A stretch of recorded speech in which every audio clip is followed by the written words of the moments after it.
Today's story is a story about an unusual creature. Be sure to stay until the very end to find out who the unusual creature is and where this story originated from. You can follow along with the story map. You can begin up here in this corner, and as I tell the story, we're going to go around clockwise in a circle all the way to this mystery spot that you'll see at the end. Okay, let's begin. Noam was a kind and brave child who loved spending her time in the forest near her home. One cloudy day, she went into the woods, and as she was walking by a bush, she started hearing a very unusual sound. What's that? Noam thought. It sounds like someone or something is crying. So she very carefully went over to the bush, and when she lifted a branch, there on the ground she saw the most unusual creature she had ever seen. And it was curled up in a ball, crying.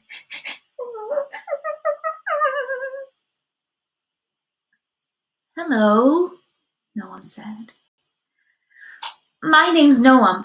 I won't hurt you. Can I help? The unusual creature looked up with the most beautiful big eyes and said,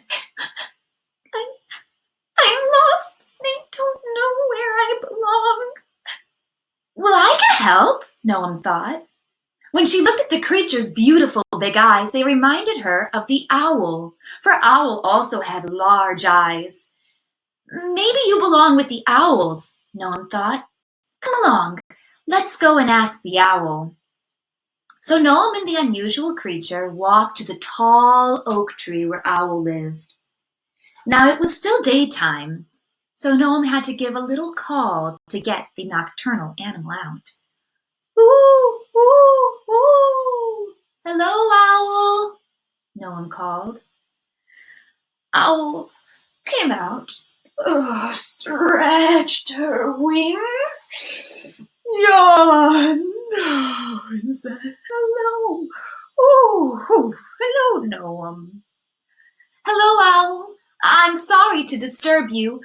I know that you normally sleep at this time of day, but I have an unusual creature that needs some help. I found this creature in a bush in the woods, and she has beautiful big eyes like you. I thought maybe she belongs with you and the other owls. Ooh, ooh. Owl looked down. Whew. Surely that creature does have beautiful big eyes like us owls. Ooh, ooh, ooh. But we owls, we're covered in feathers. Ooh, this creature has soft, fluffy fur. Ooh, maybe she belongs with the bears. Ooh, ooh, why don't you find the bears and see if she belongs there? Thank you for your help, Owl. I hope you have a good sleep, Noam called back. And then Noam and the unusual creature walked along to the dark caves where the bears lived.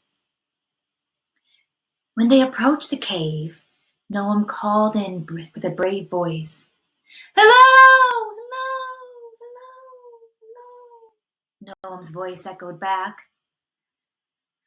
I found a lost creature, creature. She has soft fur like bears. Maybe she belongs with you.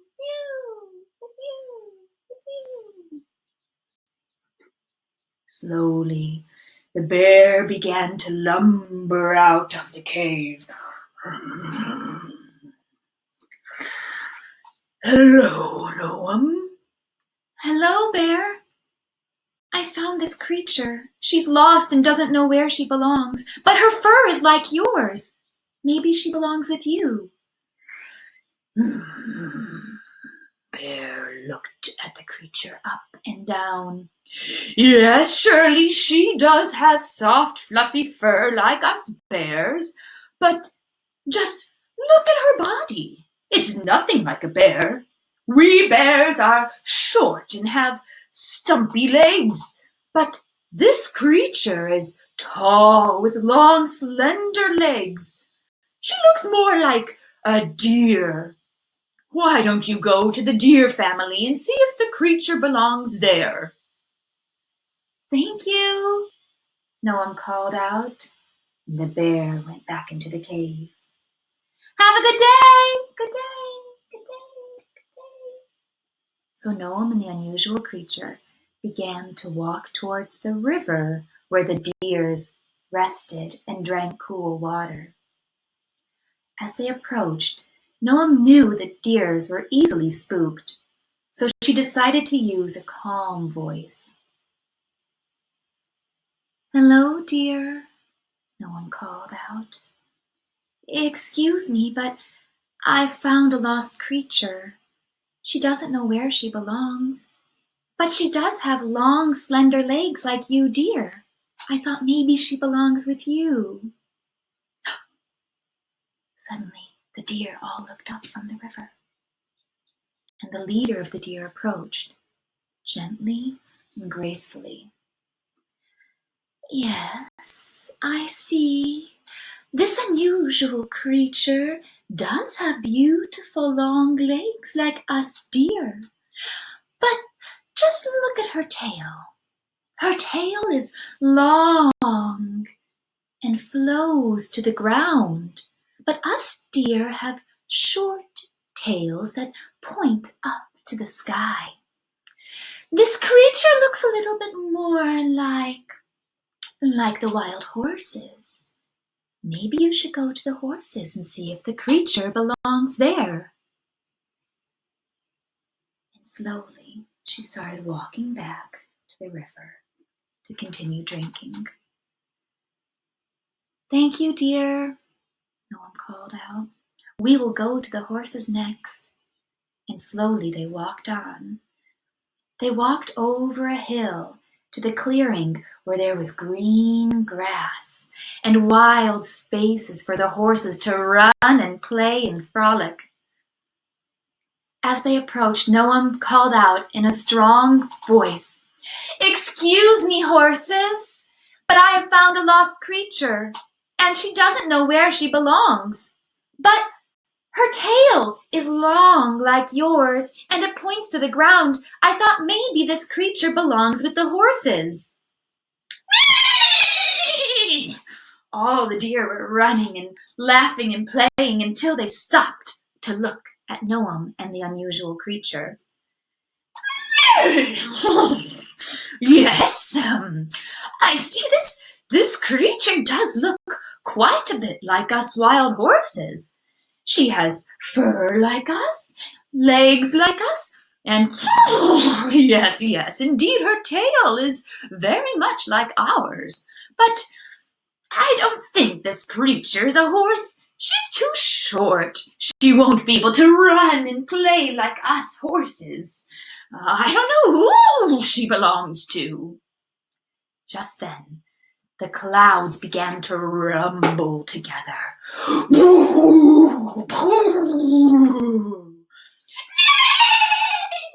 All the horses were so frightened, they began running in many different directions all over the place. But the unusual creature watched as this happened. The unusual creature also heard the thunder and saw the lightning, but she knew she had to be brave. So instead of running away, the unusual creature climbed on top of the hill and looked up at the sky, and with a clear voice said, "Storm, stop! You are frightening my friends." But the storm didn't listen.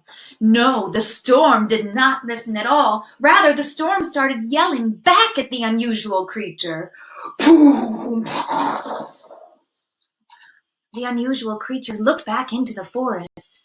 Oh, she could see the deer, who were so frightened, running around, trying to find cover. She saw the cave, where the bears were shaking with fear. And then she looked to the big oak tree, and she saw Owl with her wise eyes looking out. "Ooh, very frightened. So again, the unusual creature stood, tall and brave, and looked right up at the storm and said again, "Storm, please be quiet. You are frightening my friends." But just then, the storm yelled back with a thunder that was so loud, and a lightning bolt came zipping down the sky and hit the unusual creature right in the middle of her eyes. When that lightning bolt struck the unusual creature, she fell to the ground in a heap. "No!" Noam cried, and she ran over and she picked up the unusual creature, holding its head in her arms. No, it's not fair, it's not right. She was just trying to help." And Noam looked down at the unusual creature with the hole right in its forehead, and Noam began to cry. "No!" And a single tear rolled down her cheek and fell on the unusual creature, right where the lightning had struck. Just then, the clouds parted, and the voice of the Creator came down and said, "No, Noam, you are right. It is not fair that this creature should die. She was only trying to help." And the Creator reached down all the way from the clouds and right into the hole in the middle of the unusual creature's forehead. And the Creator reached in and grabbed that lightning bolt and pulled the lightning bolt out. And as the Creator pulled the lightning bolt, she twisted it and twisted it and twisted it until it became like a horn. And then the Creator breathed the breath of life right into the unusual creature. And with the breath of life, the unusual creature rose up and stood stronger and more brave than ever before. "You're alive! You're alive!" Noam called out. "Oh, God, thank you, Creator. Thank you for saving my friend." This creature does not belong to the horses, nor the deer, nor the bear, nor the owls. I have made this creature to be very unusual, for this creature does not belong to one. It belongs to all. This is a unicorn. And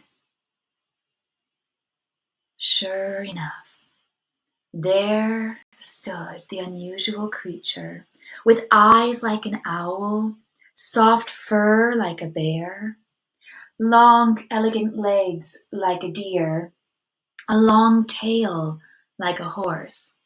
But one thing that was not the same, a beautiful horn like a brave symbol coming out of the forehead of the unicorn. And from that day on, the unicorn was a symbol of bravery and kindness and friendship. And the unicorn danced on rainbows. And that's the end of that story. I hope you enjoyed this story, Noam and the Unicorn. I first heard this story from a Native American storyteller named Robert Lewis in 2019. There are many different stories throughout different cultures and indigenous groups all around the world that help to explain how different creatures came to be. And Mr. Lewis created this story especially for a child who wanted to know where unicorns came from. So I thank him for allowing me to share this story with you. And I hope you enjoy sharing this story with your family and your friends because you are a storyteller too. So use the story map, remember the words, and tell it from your own heart. Noam and the Unicorn.